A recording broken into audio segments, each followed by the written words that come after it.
টুঙ্গিপাড়া প্রেসক্লাবের আয়োজনে ইফতার মাহফিল ও আলোচনা সভা অনুষ্ঠিত। টুঙ্গিপাড়া প্রতিনিধি। গোপালগঞ্জের টুঙ্গিপাড়া প্রেসক্লাবের উদ্যোগে পবিত্র মাহে রমজান উপলক্ষে ইফতার মাহফিল ও আলোচনা সভা অনুষ্ঠিত হয়েছে। বুধবার ৪ মার্চ ১৪ রমজান বিকেলে উপজেলার বজ্রকণ্ঠ হলরুমে এ অনুষ্ঠানের আয়োজন করা হয়। ইফতার মাহফিল ও আলোচনা সভায় স্থানীয় গণ্যমান্য ব্যক্তিবর্গ, রাজনৈতিক নেতৃবৃন্দ, বিভিন্ন সামাজিক সংগঠনের প্রতিনিধি এবং সাংবাদিকরা অংশগ্রহণ করেন।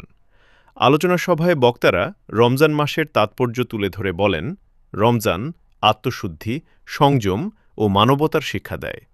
এ মাস মানুষের মাঝে পারস্পরিক সহমর্মিতা, সহনশীলতা ও সম্প্রীতির বন্ধনকে আরও দৃঢ় করে। অনুষ্ঠানে প্রধান অতিথি হিসেবে উপস্থিত ছিলেন টুঙ্গিপাড়া সহকারী কমিশনার ভূমি আল আমিন হালদার।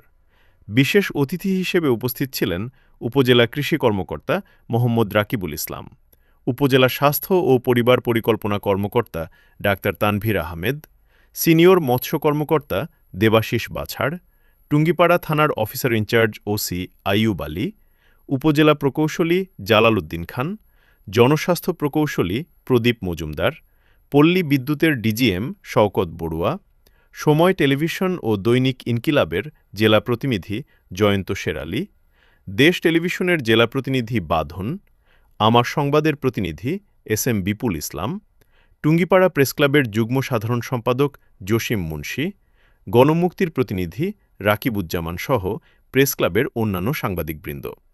এছাড়াও উপস্থিত ছিলেন কুশুলী ইউনিয়ন পরিষদের ভারপ্রাপ্ত চেয়ারম্যান ইশতিয়াক, বন্যী ইউনিয়ন পরিষদের ভারপ্রাপ্ত চেয়ারম্যান সামাদ মুন্সি, পৌর বিএনপির সভাপতি মোল্লা ইমদাদ, সাংগঠনিক সম্পাদক ডাক্তার আবু জাফর, বিভিন্ন গোয়েন্দা সংস্থার কর্মকর্তাবৃন্দ এবং রাজনৈতিক ও সামাজিক নেতৃবৃন্দ। অনুষ্ঠানে সভাপতিত্ব করেন টুঙ্গিপাড়া প্রেসক্লাবের সভাপতি ও দৈনিক জায়জায় দিনের প্রতিনিধি শওকত হোসেন মুকুল। অনুষ্ঠান সঞ্চালনা করেন প্রেসক্লাবের সাধারণ সম্পাদক ও দৈনিক ইনকিলাবের উপজেলা সংবাদদাতা আফজাল হোসেন। আলোচনা শেষে টুঙ্গিপাড়া মডেল মসজিদের ইমাম ও খতিব দেশ ও জাতির কল্যাণ কামনা করে বিশেষ মোনাজাত পরিচালনা করেন। পরে উপস্থিত সকলের মাঝে ইফতার পরিবেশন করা হয়। অনুষ্ঠানটি স্থানীয় সাংবাদিকদের মিলনমেলায় পরিণত হয় এবং এক সৌহার্দ্যপূর্ণ পরিবেশে শেষ হয়।